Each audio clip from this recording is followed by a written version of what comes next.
Victims spend a lot of time trying to make sense of what happened. It's understandable because part of what keeps us safe is doing a careful analysis. But it goes awry when we base our information in the wrong direction. Men and women already see the world differently, but so do narcissists and the rest of the population. In this episode, we're going to take a closer look at how these differing viewpoints affects our interpretation. Thank you so much for joining me today on Breaking Free from Narcissistic Abuse. I'm your host, Dr. Carrie Kerr-McAvoy, licensed clinical mental health specialist with over 20 years of counseling experience and a narcissistic abuse survivor. In today's podcast, we're going to take a closer look at how our framework can affect our viewpoint and how it even can affect the decisions we make that could lead to compromising or even self-betrayal. Please be sure to subscribe to this podcast so you don't miss future episodes, and consider leaving me a review and letting me know what you think. As a listener-supported show, I deeply appreciate all your contributions as I attempt to shed light on abuse and abuse awareness. So with that said, let's listen in to this replay of a TikTok Live. People commonly want to know why the person in their life discarded them. What would go through the mind of someone who seemingly said that they've fallen in love and then within a matter of months or years decide that the love that they once felt for you wasn't real or wasn't as significant or as meaningful as they think they can find elsewhere? We like to say that narcissists and psychopaths, sociopaths are all evil, that they move into these relationships intentionally with the effort to deceive, betray, use up, and move on. But I'd like to propose a different perspective. We commonly make an error, a fallacy, a logical fallacy, that everyone that we have a relationship with around us is like us, that they see the world in the same way that we see it. And as a result, then we interpret the world from our perspective without realizing that there are probably a myriad of ways of seeing things that are vastly different than our own. There is a social linguist, a PhD researcher by the name of Deborah Tannen. You can go find her work. She was writing probably in the late 80s, 90s, maybe early 2000s. A social linguist looks at the blend of the use of language and the way in which we interact with the world. And she was particularly interested in our view of our work relationships. And she was looking, although probably it feels a bit controversial, looking at how genders affect our worldview. Because we already know, whether we're comfortable with it or not, that neurology is different, the brain is different from male to female. There's a different kind of connections. The way in which we the way it communicates with itself is different. So she was looking at, does that then translate to the way in which we communicate? Does our biological worldview differences translate? She actually found fascinating research. She found that it did. This is what she found. Now, is it still hold true today? Well, I think it does. And I think we see it even more so in play when it comes to people with more of a cluster B, particularly with a narcissistic or sociopathic worldview. She found that for men, I'm going to use gender pronouns because this was based on her research. She found that men tend to see the world in a hierarchical way.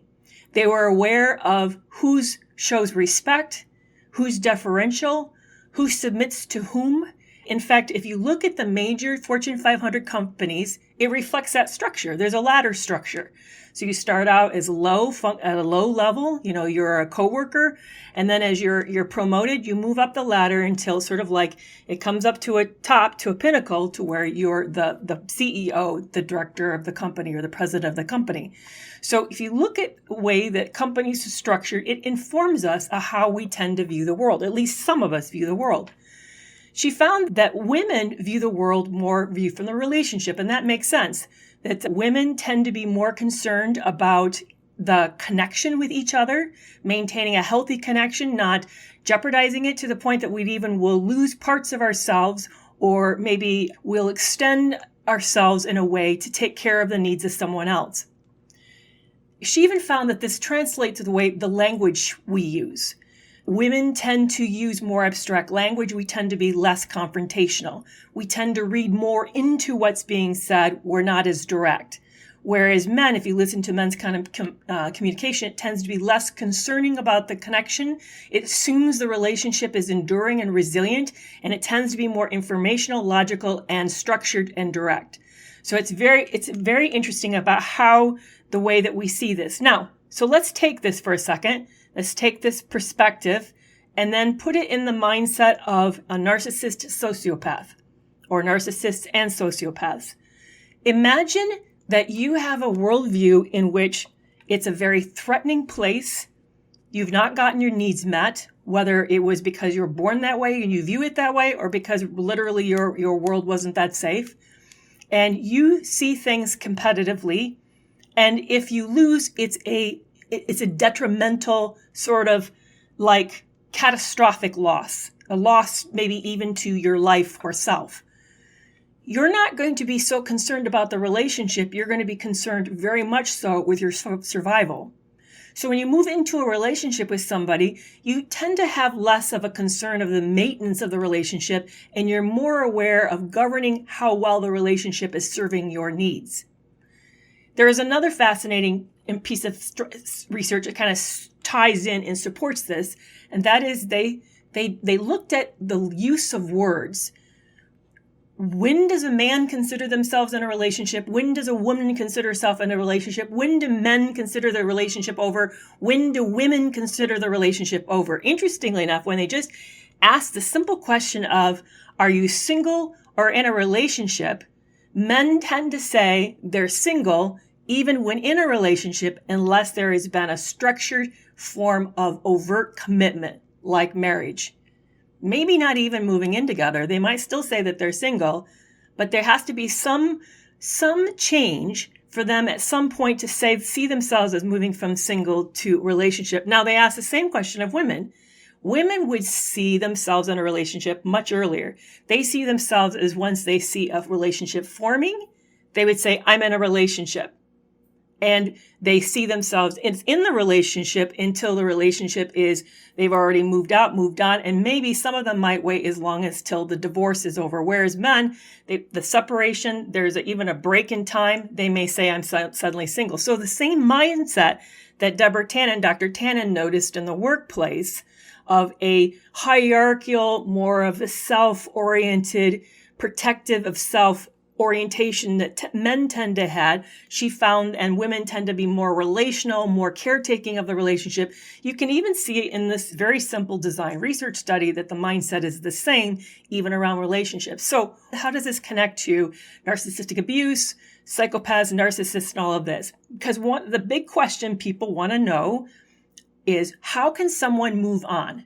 And I'm going to think that, I don't know this for sure, but I'm going to make this generalization. I think this applies to both women and men narcissists and sociopaths, because they're both gender have these conditions. It's not just men, but it's men and women. So I'm going to make a general perspective and say that if you have a mindset of survival and individualism and competitiveness, that you are more likely to be measuring the degree that this relationship is keeping you happy.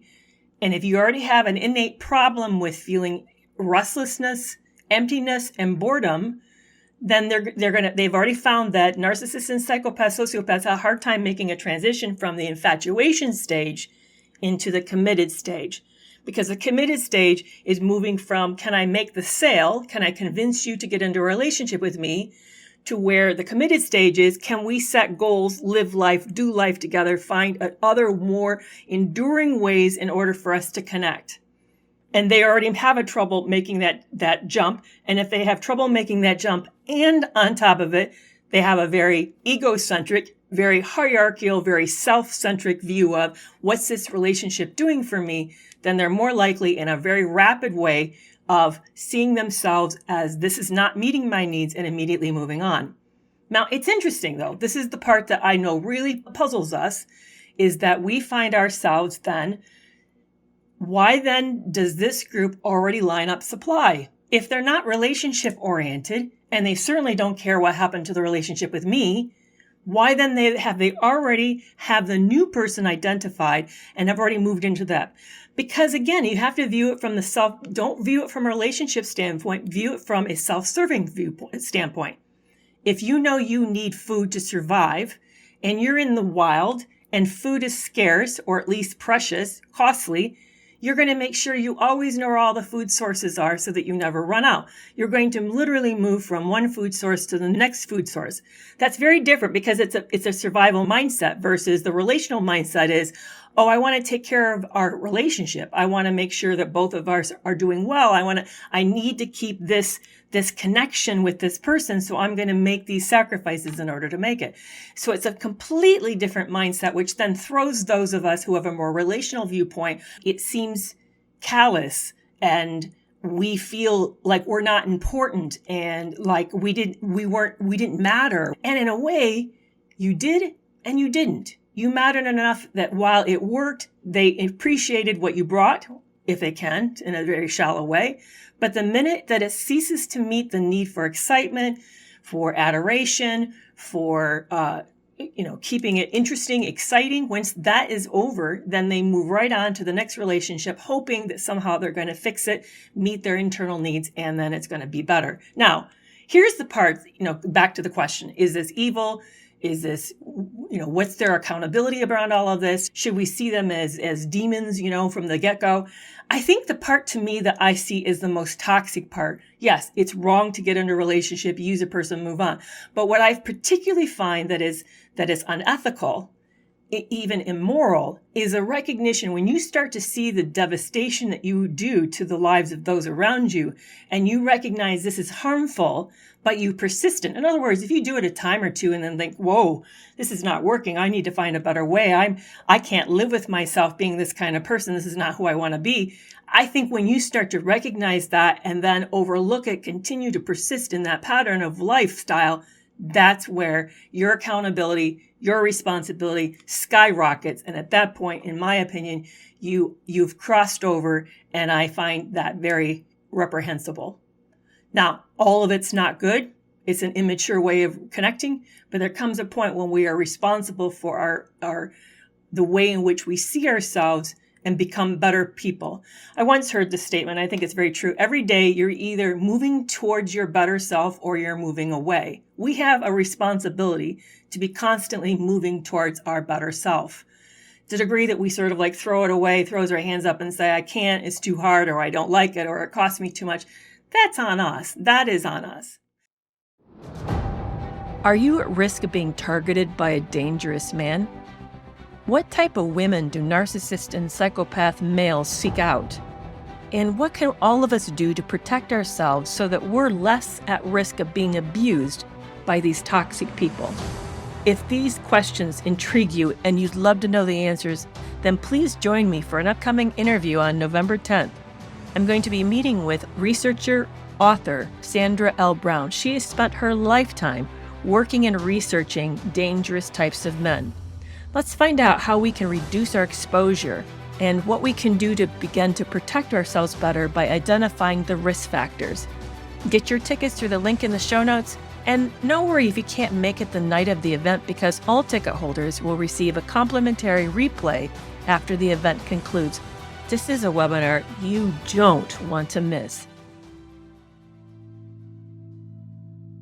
Scapegoats and narcissistic families. Why do narcissistic families or any dysfunctional families have children play certain roles? And what is the role of the scapegoat in particular? And by the way, the scapegoat probably would also be known as the identified patient. They tend to see this as the black sheep or the problem person or the sick person or the crazy person, but they have some way that they've defined this person. The scapegoat for families function as a way to discharge everything that the family is struggling with onto the person as the explanation. Unfortunately, the doing of this, the process of this, actually makes that person more whatever it is, the quality they call them. If they think that you're sick, you're going to behave and become more sick-like. If they think you're clumsy or awkward, chances are you're going to behave more clumsy or awkward. If you're the one who always does goofy, stupid things, I've seen that behavior get worse. Unfortunately, self-fulfilling prophecy sort of emphasizes that, sort of works against that person. But it's a way for the family to distract from its own dysfunction, from the things it can't talk about. Like maybe there's not good communication and they're really struggling around conflict and anger and there's a lot of stress. They will, instead of focusing on the issue, they'll focus on that person. Maybe there's marital problems. I've seen this too, where the couple, the parents work out their problems by focusing on the kid. It acts as a release valve for the family. That's the sad thing. The person acts as a release valve. Now, if you get a really good family systems theorist as a therapist, they're going to know that you need to view the system as an organism and that every person in the family functions something for that organism. Just like your eye and your leg, or like if you came in with a limp, we would know that the whole body's being affected by the limp. And we want to know what function does the limp serve and what's going on with the leg and how does it connect with the back and how does it connect with this core strength. We would look at the whole system or the organism and then treat the organism together. But it's important that you get a therapist who understands systems, understands that whole process and doesn't just get sidetracked and buys into the belief that the child is solely the problem. The child or the person is not. And scapegoats isn't necessarily a child. It could be also one of the parents, or it could be an extended family member living with the family. So it doesn't really necessarily is the one child over another child. Why does a narcissist become disgusted by you, considering they're so attracted to your positive qualities initially? Disgust is such a strong feeling. Yeah, that's a good question. That's what I started talking about today, is the shift. They fell in love with a caricature of you, a fantasy of you. They didn't really know all of you. And so in this mind, say that, how filters work on apps on the Instagram and TikTok. So imagine that they see you through this incredible filter. And so they really love the idea of you. But then when it comes to living with you and realizing that you're just like everybody else. In fact, I think it was Bette Davis who said this. One of her big famous roles, and I know probably none of us know, I don't know who it is, she predates me too. She said that people went to bed with whoever that role was, and then they woke up in the morning to Bette Davis. They thought they had this person, but that's not who she really was. She was just herself, an ordinary person. I know that with even this app as my numbers climb, and thank you so much for following me. But now I know people with 1 million, 500,000 size platforms, and they're ordinary people. They're just like you and I. But somehow in our mind's eye, we think that they're all that. They're bigger than this. So that's what happened with you. Your narcissist, your psychopath, sociopath thought that you were this glossy, bigger than life, amazing person. And then when they actually got to know you, they discovered that it was Greta Garbo who said that. Anyway, thank you for that. When they got to know you, they realized that you were no different than they were, that you're just an ordinary person like every other ordinary person that they've met. It's so sad. I want to stop and advertise something. I have something I'm going to announce. I am so excited about this. You guys, you know, one of my favorite researchers. I talk about this all the time, how Sandra L. Brown did this big, large pathological study it's actually a big study of pathological love relationships. She looked at 600 pathological love relationships and kind of broke down what actually happens with psychopaths and their partners. She actually wrote several books, but the one we know more commonly is Women Who Love Psychopaths. But she also wrote an earlier one called How to Spot a Dangerous Man. And then she has a book out there for clinicians, and I don't remember the title of it. I'm interviewing her. Guys, I have a date. She's agreed to it. I'm going to be interviewing her on November 10th. It's 6:30 p.m. Tickets will be going on sale, hopefully later today. They're $25 to be able to go for that evening. All ticket holders will get a free access to the replay. It's going to be amazing. Everything about psychopaths, pathological love relationships, the dark triad, narcissistic sociopaths, everything about why we get into these relationships, what happens to those of us who are in these relationships, what we have to do to be able to heal, how to recover. And the cool thing is about her is that she's worked directly with psychopaths for years. She's run a group therapy with them. She intimately knows this population. She knows how they think. I'm so excited, guys. This is going to be an amazing night. Again, it's November 10th at 6:30 Eastern Standard Time, and I'm super, super, super stoked about it. So I know I've been kind of thinking about who I want to have as my next guest. And so I'm very, very, very excited about that. I think she's going to be amazing. So again, her name is Sandra L. Brown. She wrote the book, Women Who Love Psychopaths. And the second book she wrote is How to Spot a Dangerous Man. Why doesn't my boyfriend like that I'm deaf and then tell me not to be around people if I sign? Wow. I'm pausing because that's a huge, I do not profess to know a lot about the deaf community. What I know is it's who you are. It's a part of your identity. And it's a makeup of how you see the world and how you connect with other people. So he's essentially saying to you that you can't be you, that you somehow need to like lob off this essential part of what makes you off from yourself and not be that. I'm blown away. You saw how speechless I got. So I have a very hard question. And those of you who know that I hang out with me know that I do this. I would want to know how you're coping with that and why it's okay, why this relationship matters more than the integrity to you as a person and your selfhood. Because he's essentially asking you not to be yourself.